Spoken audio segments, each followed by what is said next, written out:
미제 사건의 경우에 얼마나 많은 단서를 확보하느냐 보다는 범인이 어떤 사람인가를 파악하는 것이 더 중요한 경우들이 있는데요.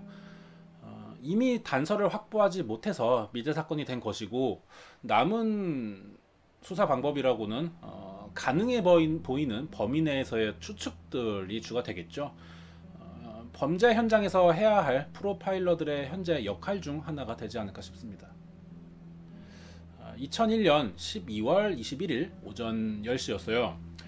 대전 서구 둔산동에 위치한 한 은행의 지하 1층 주차장이었는데, 이곳에는 당일 은행의 영업자금으로 사용될 현금 6억 원이 이송되기로 예정이 돼 있었습니다. 자, 시간이 되자 현금 수송 차량이 도착을 했고요. 은행 직원 1명과 청원 경찰 2명이 차에서 내린 뒤에 3억 원씩 들은 2개의 돈가방을 옮기는 도중에 꼼짝마 라는 소리와 함께 괴한 2명이 나타났습니다. 그리고 권총을 뽑아 들었어요. 한 명이 권총을 겨누는 사이에 다른 한 명은 돈가방을 뺏기 위해 은행 직원에게 접근을 했습니다. 그 당시 현금 가방을 들고 있던 사람은 은행 과장 46살의 김 씨였는데요. 돈가방을 뺏기지 않기 위해서 가방을 끌어안고 상당히 필사적으로 저항을 했다고 합니다. 범인들은 이 저항하는 김 씨를 제압하기 위해서 실탄을 쐈고요. 김 씨는 가슴과 다리 3군데에 총상을 입고 쓰러집니다. 김 씨가 쓰러지자 범인들은 2개의 가방 중 하나를 빼앗고는 준비해둔 자신들의 승용차를 타고 도주해버렸습니다. 그 뒤로 범인이 누구인지는 아직도 확인이 되지 않는 상태예요. 이번 시간에는 범행 과정들에 대한 이야기를 들어보고 범인은 과연 어떠한 인물일까에 대해서 생각해보는 시간을 준비했습니다. 2001년 대전 둔산동에서 일어났던 현금 수송 차량 습격 사건에 대해서 알아보도록 하겠습니다. 앞에서 알아본 사건 개요에서요, 저는 범인들이 예상치 못한 상황에 조금 당황했던 것으로 느껴지는데요. 돈가방은 2개였지만 범인들이 하나만 가지고 갔다는 거죠. 이것을 가지고 좀 여러 가지 정황들이 연속해서 좀 떠올랐어요. 사전에 계획된 범죄라고 해도요, 범인들은 현장에서 당황하는 모습들을 많이 보입니다. 그래서 현장에 증거들이 남는 거고, 이것을 가지고 수사관들은 사건을 추적해서 범인을 검거할 수가 있게 되는 거죠. 범인들 입장에서 생각해 볼 때 현금 차량에서 사람이 내리는 즉시에 모두 총을 쏴서 사살해버리고 2개의 돈가방을 모조리 가지고 갈 수도 있습니다. 은행 직원과 쓸데없는 몸싸움을 하면서 시간을 지체했을 필요도 없고요. 이게 가장 깔끔하긴 하거든요, 생각해보자면. 하지만 그러지를 않았다는 것은 이들의 범행 과정에서는 사람을 죽이면서까지 돈을 빼앗을 생각은 하지 않았던 것 같아요. 그냥 막연하게 총으로 위협을 하면은 쉽게 가방을 빼앗을 수 있을 거라고 생각을 했지만, 피해자가 예상외로 강하게 저항을 하자 그러자니 이대로 포기하고 돌아갈 수도 없고, 시간을 더 지체했다가는 붙잡힐 가능성이 있기 때문에 급한 마음에 실탄을 발포했고요. 눈에 보이는 대로 좀 가까이 있는 가방 하나만 들고 도주하지 않았을까라는 생각이 들어요. 제 생각입니다, 어디까지. 그렇다면은 범죄에는 그렇게 능숙한 인물들로 보이지는 않죠.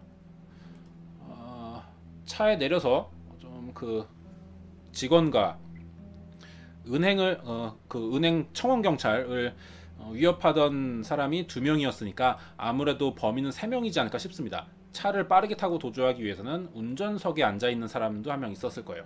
범인은 총 3명으로 생각이 들어요.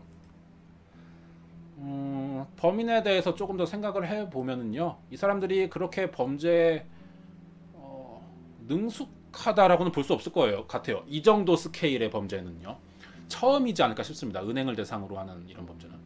그래도 몇 차례의 전과가 있는 사람들이 분명해 보이고요. 범죄 규모상 유흥비에 쓸 돈이라고 하기에는 스케일이 너무 크죠.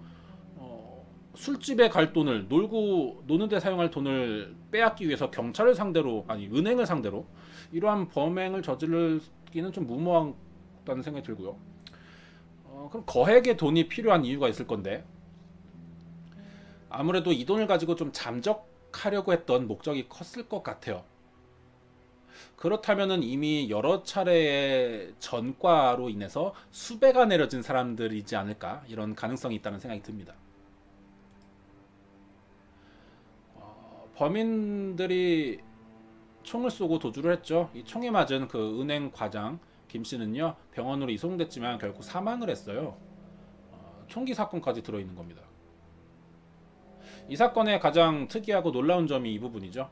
범인들이 권총을 사용했다라고 하는 점이에요. 국내에서 권총을 쏘면서 은행을 상대로 현금 강탈이 이루어진 겁니다. 외국 영화에서나 볼 수 있을 만한 규모의 사건이 벌어진 거죠. 범인들은 권총을 가지고 있기 때문에 언제 다시 이것이 범죄에 사용될지 모르는 위험한 상황이 계속 남아있는 상태이기도 했습니다. 김 씨의 몸에 박혀있는 총알을 감식해본 결과 389경 권총에 쓰이는 탄환인 것으로 밝혀졌는데요. 이 권총 모델이 경찰관들이 쓰는 권총이라는 거죠. 이들이 어떻게 해서 경찰이 사용하는 총을 가지고 있는 걸까요?를 생각해 봐야겠습니다. 이번 사건이 있기 전에 범죄가 한 건 더 있었거든요. 3개월 전에 같은 대전시, 이번엔 동구 송촌동이라고 합니다. 이곳에 주택가를 순찰 중이던 한 경찰관이요 뺑소니를 당합니다. 교통사고를 당한 뒤에 그 차량 운전자들에게 똑같은 모델의 389경 권총을 빼앗긴 사건이 있었어요.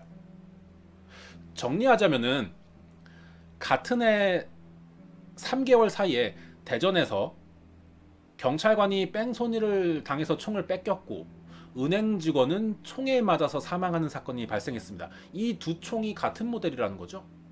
정리하자면 이 두 가지 사건은요 같은 자들의 소행일 가능성이 매우 크다고 볼 수가 있습니다. 추측을 하자면은 이들은 은행을 대상으로 해서 현금 강탈 계획을 세웠죠. 이 과정에서 흉기로 총이 필요해졌을 겁니다. 그래서 총을 구하기 위해서 혼자 있는 경찰관을 차로 들이받은 뒤에 권총을 빼앗은 것으로 생각할 수 있겠죠. 그렇다면은 이 은행을 대상으로 하는 범죄를 준비하기까지는 최소 3개월 이상이 계획됐을 것으로 생각이 들고요. 경찰은 이때 있었던 그 경찰관 뺑소니 범을 잡기 위해서 수사팀 3개를 조직했어요. 그래서 굉장히 대대적인 수사를 벌였지만 별다른 진척을 보이지는 못했다고 합니다. 거기에 범인들이 돈을 빼앗기 위해 노린 장소가요 은행에서 가장 보안이 취약하다고 하는 지하 주차장인 것으로 이것 점으로 봤을 때 범행을 위해 여러 은행들의 좀 현금 수송 차량을 굉장히 오랜 기간 사전 조사를 하지 않았을까요? 이 점도 굉장히 치밀하게 준비를 했을 것으로 보여져요. 쉽게 저지를 수 없는 범죄잖아요. 이게 은행을 상대로 하는 범죄인데 범인 입장에서도 상당히 리스크가 큰 행동이었기 때문에 경찰 당시 조사 당시는 은행 내부에 공범이 있을 가능성에 대해서도 조사를 해봤습니다. 하지만 어떤 은행 관계자와의 관련성은 찾아내지를 못했어요. 하지만 이 범인들 입장에서 리스크가 굉장히 큰데도요 오히려 범인들은 얼굴을 가리지 않았어요. 복면도 쓰지 않은 채 그냥 맨 얼굴을 드러낼 정도로 상당히 대담한 범죄였다는 거죠. 대낮에. 이런 것을 봤을 때 범인들은 아무래도 대전 지역에 거주 중이 아니라 다른 지역에서 왔을 인물일 가능성이 높은 것으로 생각이 들고요. 이때 만들어진 몽타주는요 당시 현금 수송 차량을 탔었던 청원 경찰들의 진술로 제작이 된 건데 그 당시에 범인들의 얼굴을 그렇게 정확히 보지를 못했다고 합니다. 얼굴을 제대로 기억하지 못해서 굉장히 정확도가 좀 떨어지는 몽타주입니다.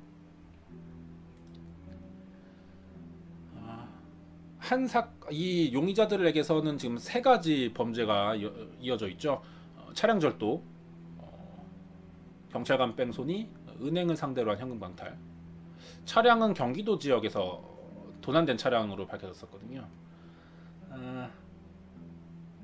이 범죄들을 전부 생각해 보면은 굉장히 대담한 방식이란 말이죠. 그런데도 현장을 굉장히 잘 빠져나갔어요. 대담하지만 이들이 도망을 잘 친다. 의 특징을 가지고 있는데 이런 유형이 그 절도범들에게서 나타나는 특징이거든요. 이들은 강력범이 아니라 굉장히 전문적인 절도범들의 소행일 가능성이 커 보입니다. 당시 피해자들은요, 범인들이 경기로 시작하는 번호판을 단 승용차를 타고 도주한 것은 기억을 하고 있었어요. 이 차가 도난 차량이었죠. 발견된 것은 사건 당일 현장에서 200m 정도 떨어진 건물의 지하 주차장이었는데요. 경기도 수원에서 도난된 차량으로 밝혀지긴 했습니다. 은행에서 200m 떨어졌으면 굉장히 가까워요. 정말 엄청난 규모의 범죄를 저지르고 차를 버리고 도망친 게 200m밖에 되지 않았다는 거죠. 이것으로 봐서는 범행 즉시 이들이 근처에서 돈을 갖고 나눠 가졌고 다른 지역으로 흩어지지 않았을까 하는 생각이 듭니다. 아까 말했던 그 피해자 중 일부인 은행 청원경찰 2명이 진술을 하기를 워낙에 순식간에 빠르게 일어난 일이고요. 경황이 없어가지고 범인들의 얼굴을 정확하게 기억을 못해서 이 몽타주 가지고는 결정적인 단서가 되지를 못합니다. 그리고 그 당시에 CCTV도 설치가 되어 있지 않았어요. 주차장에. 그런 상태여서 범인들의 인상착의에 대해서는 사실 아무런 단서가 없는 상태이긴 합니다. 용의자로 추정되는 인물들이 조사를 받은 적은 있어요. 경찰은 사건 발생 8개월 만에 이 사건의 유력한 용의자로 21살의 송씨, 22살 김씨, 23살의 당시 현역 군인이었던 박씨까지 3명을 검거해서요 구속영장을 신청했습니다. 경찰은 이들이 유흥비 마련을 목적으로 범행을 모의한 뒤에 오랫동안 현금 수송로를 조사해서 범행을 저지른 것으로 밝혔어요. 경찰의 이제 발표입니다. 그 뒤 현장에서 10km 정도 떨어진 대전시 신탄진 인근 야산에서요 돈을 나눠 가진 뒤에 잠적했다라고 하는 것이 이 3명의 혐의 내용이었습니다. 그런데 경찰이 제시한 이 증거들은요 자료들이 그렇게 완벽하지가 못했습니다. 이들이 타고 다니던 도난 차량이 경기 지역의 승용차인 것은 맞지만 범행 당시 목격되었던 차량과는 다른 종으로 밝혀졌고요. 이들은 이 3명은 범행 흔적, 어떤 자신들의 범행 흔적을 없애기 위해 차량에 불을 지를 목적이었다라고 경찰들이 보고는 있어요. 하지만 차 안에서 발견된 경유가 든 페트병 하나, 그리고 담배 3개비를 이어서 만든 점화 장치도 어떤 그 은행 강도의 범행을 입증할 만한 증거가 되지 못했습니다. 그러니까 이들은 그 은행 현금 강탈 사건과는 별개로 이들이 어떠한 행동을 벌이던 정황은 있지만 이것이 그 은행 사건과 관련이 있는가를 파악하지 못했다는 뜻이 되죠. 지금 보기에도 이게 좀 오래된 사건이지만 지금 보기에도 당시 경찰 쪽의 자료는 사건 개요나 어떤 그 정황들과도 굉장히 맞지 않아 보이는 것이 사실이긴 합니다. 뭐 그 밖에도 당시 조사를 받던 용의자들은 범행을 굉장히 강하게 부인을 했고요. 또 자백을 했지만 나중에 번복하기도 합니다. 그래서 경찰의 강압 수사 논란이 생기기도 했었고요. 결정적인 증거가 되는 권총을 찾지 못했기 때문에 결국 이 셋이 무혐의로 처리가 되었고요. 이번 일로 경찰이 사건 해결에 욕심을 좀 내서 무리하게 사건을 입증하려고 하지 않았는가 하는 말과, 반대로는 이 3명이 유력한 용의자가 맞는데 성급하게 일을 진행하면서 놓친 것이 아니냐 하는 평가가 나오게 됐습니다. 유력 용의자들이 무혐의로 풀려났죠. 그래서 사건이 다시 원점으로 돌아가요. 은행 내부 관계자, 뭐 동일범죄 전과자, 출처가 분명하지 않은 거액의 돈이 갑자기 생긴 사람들의 인적 사항 모두 검토를 해봤지만 결정적이라고 할 만한 단서는 나오지를 않았습니다. 은행 직원이 결국 사망한 사건이기 때문에 이 사건에는 살인 혐의도 있죠. 그래서 공소시효는 영구적으로 연장이 됐어요. 하지만 사실상 검거하기는 좀 어렵다라고 보이는데요. 이게 사건이 발생한 지 16년이나 지났고 당시 수사를 담당했던 수사관들은 모두 다른 부서로 다 이동된 상태입니다.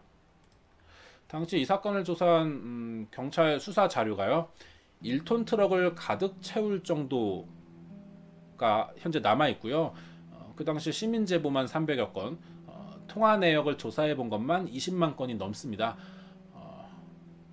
하지만 현재 이 사건의 전담반은 이번 사건 이외에도 다른 강력 사건까지도 이제 담당을 해야 되기 때문에 수사에 온전히 전념하고 있지는 못하는 상황이라고 그래요.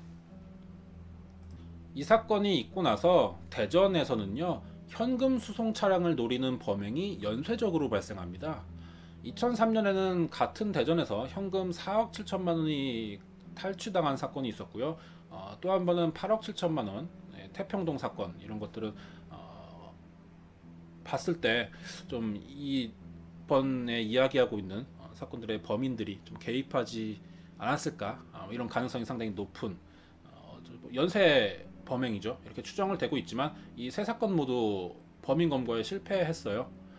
은행동과 태평동에서 있었던 사건은요, 살인이 이루어지지는 않았기 때문에 공소시효도 끝난 상태입니다.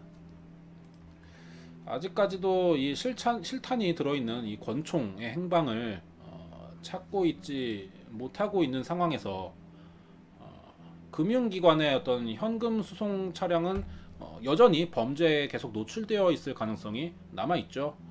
당시 피해를 봤던 은행은요, 보험금으로 피해액을 전액 변상받기는 했어요. 하지만 이 사건 이후로 금융기관에서는 현금 수송 차량의 안전에 좀 더 신경을 쓰겠다라고 했지만 여전히 그때나 지금이나 같은 방식으로 현금을 운반하고 있습니다. 이 사건은 2001년 12월 21일 대전에서 있었던 현금 수송 차량 습격 사건이었습니다.